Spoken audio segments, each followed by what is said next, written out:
ہم سب جو پانچواں نقطہ ہے، اور سب سے میں کہوں گا کہ ان تمام نکات میں ایسا نقطہ ہے کہ جس کا ہم شب و روز مشاہدہ کر رہے ہوتے ہیں، بلکہ آج کل تو کچھ براہ راست بھی مشاہدہ ہم کر رہے ہوتے ہیں۔ نقطہ کیا ہے؟ فوج کے بیانیے میں پانچواں میں پڑھ دیتا ہوں کہ پاکستان ایک ترقی پذیر ملک ہے جس کے وسائل محدود ہیں یا تعلیم کی کمی ہے۔ اس کے ساتھ ساتھ اسلام کا اپنا ایک نظام ہے جس میں مغربی جمہوریت اپنے مکمل ویژن کے ساتھ قابل قبول نہیں۔ چنانچہ جمہوریت کی خالص شکلوں کو یہاں اپلائی کرنا نہ صرف ہے کہ ممکن نہیں بلکہ عوام کے لیے نقصان دہ بھی ہے۔ اسی طریقے سے اس اصول کی روشنی میں آئین کے اندر صادق و امین کی شرط ڈالنا، اسی طرح سے ملک کی وفاداری کے ثبوت کے حلف نامے بنوانا، بی اے کی شرط ڈالنا اور فلٹریشن کے مختلف پروسیسز سے گزار کے یہاں پر ایک جمہوریت کا نیا شاکلہ بنانا، اور وہ شاکلہ جس میں جو لوگ اس جمہوریت میں کھڑے ہیں وہ فوج کے شانہ بشانہ کھڑے ہو کر اس کی مقرر کردہ پالیسی پر چڑھے۔ غرض یہ کہ جمہوریت کو نظریاتی طور پر عسکری اداروں کی رہنمائی میں چلایا جانا چاہیے، اس کے بغیر ہمارے ملک میں جمہوریت مفید نہیں ہے۔ ہم سب آپ جانتے ہیں ایوب خان صاحب کے دور سے یہ کام شروع ہوا، جہاں پر الیکٹرول کالج بنا کے وہ بی ٹی ممبرز کا کام شروع ہوا، پھر کرتے کرتے ایک زمانہ آیا صدارتی نظام کی بات کی گئی، پھر چین کے ماڈل کی بات کی گئی۔ الیکشن کمیشن کے اندر ایک کینڈیڈیٹ دعائے قنوت سنائے گا، وہاں سے لے کر 58(2)B تک ہر جگہ ہم نے دیکھا کہ قانون کے اندر یہ فلٹرز ڈالے گئے کہ جو لوگ آئیں ان کو ان سے گزر کے ہم نے لانا ہے، ورنہ ہمارے ملک میں جمہوریت جو ہے وہ قابل عمل نہیں رہتی۔ یہ سارا کا سارا عمل یہ کیا ہے؟ یہ تماشا ہے جو ہم نے اس دنیا میں لگا رکھا ہے۔ ہمارا نظام کیا ہونا چاہیے؟ میں پہلے عرض کر چکا کہ یہ ملک کسی فوج نے فتح کر کے ہمیں نہیں دیا۔ جیسے ایک صورت پیش آ گئی تھی خلافت عثمانیہ کا جب خاتمہ ہوا، تو ترکی فوج نے اپنے ملک کو بچانے کے لیے غیر معمولی اقدام کیا، اور بھی بعض جگہوں پر فوج نے بعض اقدامات کیے ہیں، اس سے ایک استحقاق وہ پیدا کر لیتے ہیں، اگرچہ اس کا بھی کوئی جواز نہیں ہے، لیکن یہاں تو اس طرح کی کوئی چیز ہوئی نہیں۔ سیاسی عمل کے نتیجے میں یہ ملک بنا۔ بڑے سیاستدان تھے جنہوں نے میز پر بیٹھ کر نقشہ بنایا اور باہمی مذاکرات سے طے کیا کہ اس طرح بر صغیر کی تقسیم ہو جائے گی، اس میں یہ ملک بن جائے گا۔ اب اس کے بعد اس کا نظام کیا ہونا ہے، یہ کوئی نہیں کہتا کہ آپ مغربی جمہوریتی کو لائیں گے تو اسی کے نتیجے میں خیر و برکت ہوگی۔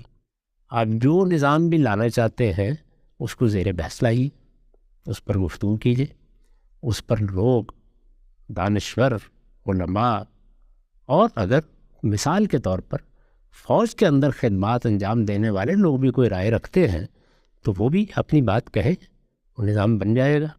ہم اس مرحلے سے گزر چکے ہیں، یعنی جب پاکستان میں 1956 کا آئین بنایا گیا تو انہی سب مراحل سے گزر کر بنایا گیا۔ یہ آپ کو معلوم ہے کہ آئین بنانے کے لیے دستور ساز اسمبلی بنائی گئی تھی، یعنی پوری قوم نے ان لوگوں کا انتخاب کیا، اور اس وقت وہ حقیقی سیاستدان موجود تھے، یعنی ان کی نرسری میں پیدا ہونے والے سیاستدان نہیں تھے، حقیقی سیاستدان موجود تھے۔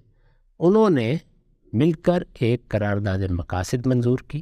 مجھے آپ کو اس کی کسی شخصی اختلاف ہو سکتا ہے، لیکن یہ قومی اتفاق رائے تھا، اور پھر اس کے بعد باقاعدہ دستور ساز اسمبلی کے انتخابات ہوئے، یعنی کسی عام ایوان نے یہ نہیں بنایا، دستور ساز اسمبلی کے انتخابات ہوئے، اور پھر اس اسمبلی نے 1956 کا آئین بنایا۔ اس وقت یہ طے ہو گیا کہ ہمارا راستہ کیا ہے۔ اسی آئین کو سامنے رکھ کر پھر ہم نے 73 کا آئین بنایا ہے، اور اس کو بھی انہی مراحل سے گزر کر بنایا ہے۔ اس موقع کے اوپر بھی اگر آپ دیکھیں تو پورے ملک کی قیادت اس میں شامل ہوئی۔ ذوالفقار علی بھٹو صاحب کا بڑا کارنامہ اسی کو سمجھا جاتا ہے کہ انہوں نے سب کو متفق کیا، سب کو متحد کیا، اور پھر اس آئین کی دستاویز پر پورے ملک کے نمائندوں نے اپنے دستخط کیے۔ تو یہ ہم فیصلہ کر چکے ہیں، یعنی یہ کیا داستان ہمیں سنائی جاتی ہے؟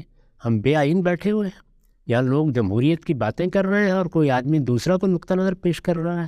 ان سب مراحل سے یہ قوم گزر کر اپنا آئین بنا چکی، اس آئین پر حلف اٹھا چکی، یہ خود اس کا حلف اٹھانے کے لیے پابند ہے، پورا ملک اس کا پابند ہے، وہ ایک قومی میثاق اور ایک مقدس دستاویز ہے۔ اس کے بعد یہ کیا تقریر ہے جو کی جا رہی، یعنی یہ تقریر تو آخری درجے کی غداری ہے، بغاوت ہے، ہائی ٹریزن ہے۔ یہ کیسے کی جا سکتی؟ آئین موجود ہے، اگر یہ قوم یا اس قوم کی قیادت کبھی یہ محسوس کرے گی کہ اسے اس آئین میں دیے گئے خطوط سے ہٹ کر کوئی قاعدہ بنانا ہے تو دو ہی صورتیں ہوں. اگر جزوی معاملہ ہے تو ترمیم ہو جائے گی اور اس ترمیم کا طریقہ خود آئین میں بیان کر دیا گیا ہے. اگر کوئی غیر معمولی معاملہ ہے، ہم کہتے ہیں کہ نہیں ہم پورے نظام ہی کو تبدیل کر دینا چاہتے ہیں، ہم پارلیمانی کی جگہ صدارتی نظام لانا چاہتے ہیں، ہم کوئی چین کی طرح کی آمریت قائم کرنا چاہتے ہیں، تو فرض کر لیجئے کہ کسی قوم کی قیادت میں اس طرح کا اتفاق رائے پیدا ہو جاتا ہے تو دوبارہ دستور ساز اسمبلی کے انتخابات ہو جائیں گے اور اسی طریقے سے دوبارہ یہ ساری قوم یہ فیصلہ کر لے گی. سوال یہ ہے کہ قوم کے اندر ایک محکمہ ہے جس کو کچھ ذمہ داریاں دی گئی ہیں، اس کو ہم نے بندوق ہاتھ میں پکڑا دی ہے تو وہ ہمارے سینے پر رکھ کر یہ کہتا ہے کہ جو نظام میں بتاؤں گا اس کے مطابق تم اس ملک کو چلاؤ گے. یہ کیا چیز؟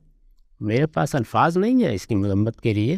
میں پھر بار بار توجہ دلاتا ہوں کہ ہم قومی اتفاق رائے سے وہ میثاق کر چکے ہیں، اس کو طے کر چکے ہیں، جب قومی سطح پر ہمیں کسی تبدیلی کی ضرورت ہوگی ہم کر لیں گے. اس وقت یہ طے ہے کہ یہاں ایک پارلیمانی نظام کے مطابق انتخابات ہوں گے.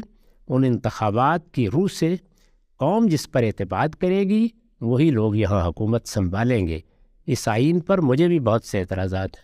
اس میں جو صدارت کا منصب ہے جس طریقے سے اس کو وجود پذیر کیا گیا میں اس کو بالکل خلاف فطرت سمجھتا ہوں. میں بھی اس پہ اعتراضات رکھتا ہوں، لیکن کیا میرا یہ حق ہے کہ میرے پاس بندوق ہو تو میں اس کو زبردستی نافذ کرنے کی صحیح کروں یا ایسی سازشیں کروں جس کے نتیجے میں یہ آئین نہ چل سکے، اس کے مطابق حکومتیں نہ بن سکیں؟ میرا کام یہ ہے کہ میں اپنی بات دلائل کے ساتھ کروں، لوگوں کو اس کا قائل کروں، یہاں تک کہ قوم میں ایک اتفاق رائے کی صورت پیدا ہو جائے.